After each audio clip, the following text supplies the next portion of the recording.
हम लोगों का मांग है कि उनको भारत रत्न दिया जाए। डॉक्टर भीमराव अंबेडकर के बाद अगर कोई देश में दूसरा अंबेडकर पैदा लिए तो उनका नाम है लालू प्रसाद यादव जी। और हम लोगों का लक्ष्य है तेजस्वी प्रसाद यादव जी को मुख्यमंत्री बनाना। नरेंद्र मोदी जी कहे कि 2 करोड़ रोजगार देंगे, उन्होंने नहीं दिया, मगर यही तेजस्वी प्रसाद यादव जी ने कहा था कि 10 लाख रोजगार देंगे, तो तरह तरह की बात आ रही थी। मैं भावी कोई उम्मीदवार कहीं से नहीं हूं और राजनीति में सभी की महत्वाकांक्षा रहती है। सभी जो नेता हैं, जो कार्यकर्ता हैं, सभी को लगता है कि मैं चुनाव लड़ूं, प्रयास रहता है, मगर पार्टी अभी कोई ऐसा नहीं है कि हमको भावी उम्मीदवार घोषित कर दिया है। पार्टी जब के साथ हम लोग खड़े हैं और हम लोगों का लक्ष्य है तेजस्वी प्रसाद यादव जी को मुख्यमंत्री बनाना। हम लोगों का पूरे बिहार जो है इस बार मन बना चुकी है कि तेजस्वी प्रसाद यादव जी को हम लोग जो है बिहार के मुख्यमंत्री के तौर पे क्यों बनाना जरूरी है, उसको समझने की जरूरत है कि बिहार में बेरोजगारी को दूर करने के लिए तेजस्वी जी को आना जरूरी है। किसानों की हकमारी हो रही है, उसके लिए तेजस्वी जी को आना जरूरी है। युवा आज दर दर की ठोकर खा रहा, उसके लिए तेजस्वी जी को आना जरूरी है। और जो हमारी अहम घोषणाएं हैं कि हमारी सरकार आएगी तो मां बहन योजना के तहत प्रत्येक हर जाति धर्म हर वर्ग के लोगों को 2500 रुपया जो महिलाएं हैं उनको देने का पार्टी काम करेगी। मतलब हमारी सरकार आती है तो तेजस्वी यादव देने का काम करेंगे, मुख्यमंत्री बनेंगे। उसके बाद जो माई बहन योजना लॉन्च किया गया है उसके तहत महिलाओं को और सारी योजनाएं हैं। माँ बहन ही नहीं है, जैसे कि विकलांग विधवा वृद्धा जो पेंशन अभी 400 रुपया है, उसको बढ़ाकर जो है हमारी जब सरकार आएगी तो 1500 हम लोग करेंगे। 200 यूनिट बिजली फ्री की भी बात है। हाँ, 200 यूनिट बिजली फ्री है। युवा जो साथी हैं जो कि फॉर्म भरने जाते हैं तो उनका फॉर्म भरने की व्यवस्था फ्री होगी, उनका जाने का, आने का, खाने का, रहने का व्यवस्था फ्री किया जाएगा। तो बहुत सारी योजनाएं हैं और बिहार के लिए जो है विकसित बिहार के लिए तेजस्वी प्रसाद यादव जी एकमात्र विकल्प है जो कि काम करेंगे। तो कहीं ऐसा तो नहीं होगा जिस तरीके से बीजेपी की सरकार केंद्र में आई थी और प्रधानमंत्री नरेंद्र मोदी जी तरह तरह के तमाम वादा किए थे वो कागजों में सिमट के रह गया, कहीं इनका वादा भी तो सिमट कर नहीं रह जाएगा? नहीं, आपका जो सवाल है वही सवाल राजनीति में होनी चाहिए। आपका जो सवाल है बहुत ही परफेक्ट सवाल है कि नरेंद्र मोदी जी कहे कि 2 करोड़ रोजगार देंगे, उन्होंने नहीं दिया, मगर यही तेजस्वी प्रसाद यादव जी ने कहा था कि 10 लाख रोजगार देंगे, तो तरह तरह की बात आ रही थी। और जब हमारी सरकार आई तो हम 17 महीनों में 5 लाख रोजगार दिए और 3 लाख नौकरियां प्रक्रियाधीन करवाकर हम जो है सरकार से हमको मतलब बाय जबरदस्ती कहिए या साजिश के तहत हटाया गया। हम जब सत्ता में आते हैं तो गरीबों के हक की बात होती है, गरीबों का जो है आरक्षण को बढ़ा दिया जाता है।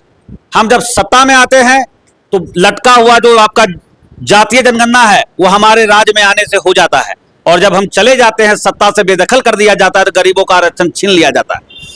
तो इसलिए आज जो लोग जिस तरीके की बयानबाजी करते हैं और जिस तरीके का जो है वो लोग केवल उनका जो है राजनीतिक प्रोपेगेंडा रह गया है, केवल भ्रम फैलाना, उन लोगों से हम पूछना चाहते हैं कि आप जो डर दिखा रहे हैं बिहार को कि पहले क्या होता था, आपको बता देना चाहते हैं आपके चैनल के माध्यम से। मैं कोई जाति पाति विशेष वर्ग या कोई धर्म के आधार पर कोई बयान नहीं देना चाहता हूं, मगर पहले क्या होता था सभी लोगों को पता है कि क्या शोषित को, वंचित को, दलित को, पिछड़ा को, अति पिछड़ा को क्या कुर्सी पे बैठने के लिए दिया जाता था? मैंने बैकवर्ड समाज के जो लोग हैं मैं वो नहीं कह रहा हूं, मैं कोई बैकवर्ड और फॉरवर्ड की बात नहीं बोल रहा हूं।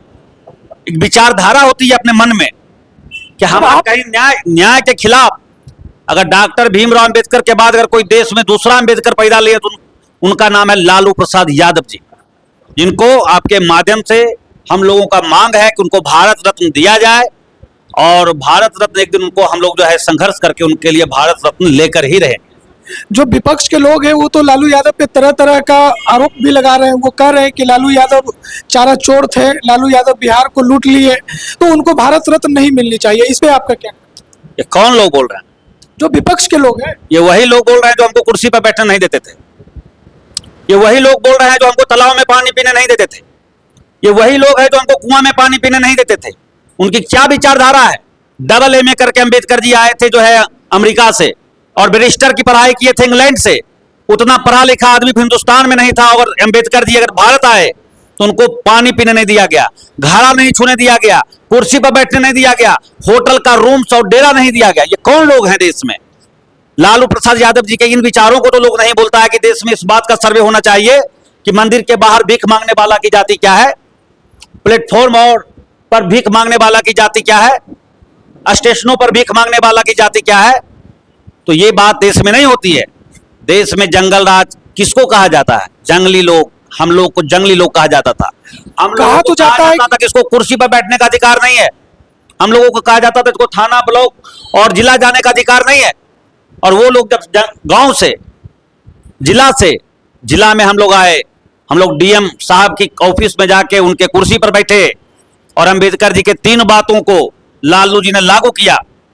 अंबेडकर जी ने कहा था कि केवल हमको 3 शब्द बोलना, और 3 शब्द को अगर हमारे लोग अमल में कर लेंगे, पहला चीज कि हमको शिक्षा चाहिए, हमको शिक्षा चाहिए। उसके बाद शिक्षित होने के बाद हमको संगठित होना है, और संगठित होने के बाद हमको संघर्ष करना अपने अधिकारों के लिए। 15 महीनों के लिए जब तेजस्वी यादव आए थे सत्ता में, तो उन्होंने कहा था कि 10 लाख सरकारी नौकरियां हम देंगे। 17 महीनों में हमने 5 लाख सरकारी नौकरी दी और 3 लाख प्रक्रियाधीन करवा के वो भी हम देने ही वाले थे। तो तेजस्वी देश में हीरो नहीं हो जाए, इसके लिए साजिश कर वही लोग साजिश करता है जो बरसों से हमारे साथ भेदभाव और साजिश करते आए हैं। जिस समय आप तैयारी कर रहे थे स्टूडेंट लाइफ में, और अभी वर्तमान में जो अभी सरकार चल रही है, और हर बार जब महिला दिवस का कार्यक्रम होगा या फिर बीपीएससी का जो 1 था 2 था, अभी 3 का सर्टिफिकेट बांटा गया, तो क्या शिक्षा में बदलाव आया? क्या स्थिति है शिक्षा में? कभी गांव समाज में गए हैं, सरकारी स्कूल विजिट किए हैं? मैं तो करते ही रहता हूं, और मेरा जो फेसबुक है, अगर मैं अभी बोल दूं कि मैं विजिट करता हूं और कल एक फेसबुक पोस्ट डाल दूं तो सबको दिखेगा। मेरा फेसबुक आप देखिए कि खैरा की मांझी बहन, जब उनके पिताजी हमारे पास आए, उनको हम पूछे कि जो है आप हमारे जो है निचले पौधान पर रहने वाले समाज के लोग हैं, आप मांझी भाई हैं, बैठिए मेरे साथ। उनको मैं अपने बलग में बैठाने का काम किया और उनको कहा कि आपको कै गो बाल बच्चा है? तो बोले कि हमको 2 गो बेटा और 4 गो बेटी है। बोले बच्ची पढ़ती है? वो बोले नहीं, बच्ची तो नहीं पढ़ ले, मगर अब पढ़ाइए के की करबे। एगो बच्ची के पढ़े भेजलिए, ओरा स्कूल में 8वां पास के सर्टिफिकेट दिल के, ओरा एक्का लिखे नहीं आवे।